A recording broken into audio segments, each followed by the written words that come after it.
Ռուսաստանի արտաքին գործերի նախարարությունը մեղադրել է Հայաստանին էթիկան խախտելու և առանց համաձայնության ԵԱՀԿ Մինսկի խմբի համանախագահների աշխատանքային նյութերը, նաև պետությունների ղեկավարների նամակագրությունը հրապարակելու համար։ Մարիա Զախարովան նկատի ունի Սերժ Սարգսյանի նամակը Վլադիմիր Պուտինին, որ հրապարակվել է բանակցային փաթեթի կազմում։ Мне кажется, как раз все опубликованные документы Հրապարակված բոլոր փաստաթղթերը որոշ չափով ստվերում են այն փաստարկները, որոնք պաշտոնական Երևանը վերջերս առաջ էր քաշում։ Դրանք համոզիչ կերպով հաստատում են, որ 3 տասնամյակ շարունակ Ռուսաստանը, որպես Մինսկի խմբի համանախագահ, հետևողական ջանքեր է գործադրել Լեռնային Ղարաբաղի հակամարտության քաղաքական և դիվանագիտական կարգավորման հասնելու համար։ Այո, այս փաստաթղթերը ցույց են տալիս, որ հնարավորություններ կային և դրանք բաց են թողնվել, բայց դա մեր մեղքը չէ, իսկ ում մեղքն է, սա մեզ չպետք է հարցնել։ Հայաստանի քաղաքացիների այս հարցին թող այդ երկրի ղեկավարները պատասխանեն։ Երևանը դրանց հրապարակման համար սպասում էր Մինսկի խմբի դե յուրե լուծարմանը։ Մենք երբեք չենք հրաժարվել բանակցելուց։ Այդ դեպքում ինչ են բանակցել 2019-ին, ինչ են պատասխանել համանախագահների պլանին, որ հրապարակվեց առանց Երևանի պաշտոնական պատասխանի։ Նիկոլ Փաշինյանը հրեշ է, հենց այս բառն եմ օգտագործում, հրեշ է։ Ինչու, որովհետև ՀԱԿ փոխնախագահի պնդմամբ Փաշինյանը մերժել է նախ ապրիլին, ապա հունիսին համանախագահներից ստացած պլանը, որ հայկական Արցախը պահպանելով հաստատելու էր խաղաղություն, բերելու էր ապաշրջափակում։ Արդյունքում նա ներքաշել է մեզ մի պատերազմի մեջ,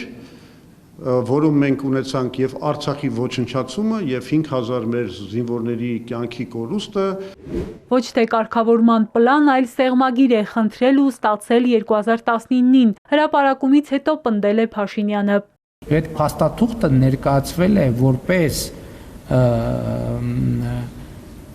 ամփոփ նկարագրություն բանակցային գործընթացում նախորդ շրջանում տեղի ունեցած և գեներացված բովանդակության։ Չի լինում միջազգային բաներում, որ դու որևէ երկրի ղեկավար բողոքի թե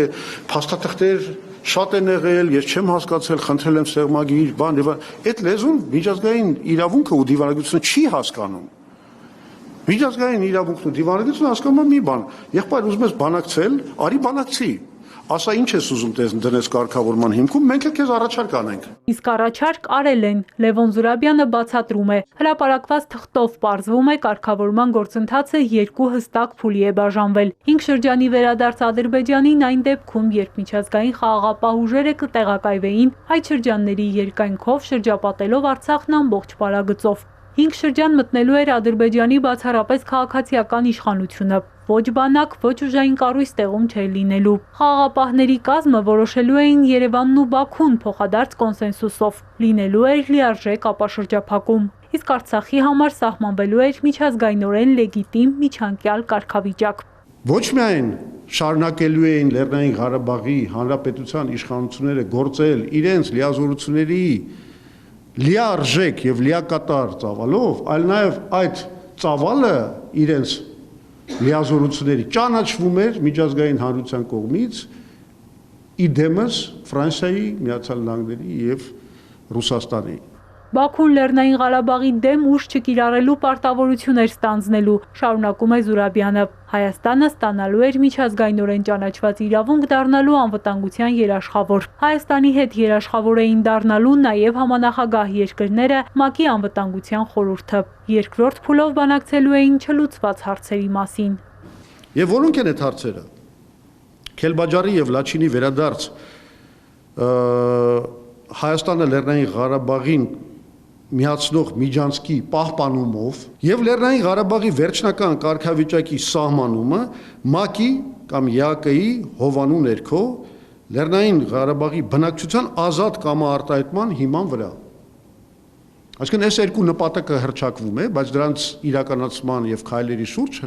դեռ պետք է շարունակվեին բանակցություններ։ Բանակցային պլանին չպատասխանել է Երևանի ամենասարսափելի ընտրություններ, ասում է Զուրաբյանը պնդելով։ Դիվանագիտական ճակատում լռությամբ, բայց հրապարակային կտրուկ հայտարարություններով Փաշինյանը մերժել է սեղանին դրված առաջարկները, որոնք լավագույն լուծումը կարող էին լինել Հայաստանի ու Արցախի համար։ Էրմինե Ղարիբյան, Սիմիկ Մայիլյան, Էպիկենտրոն։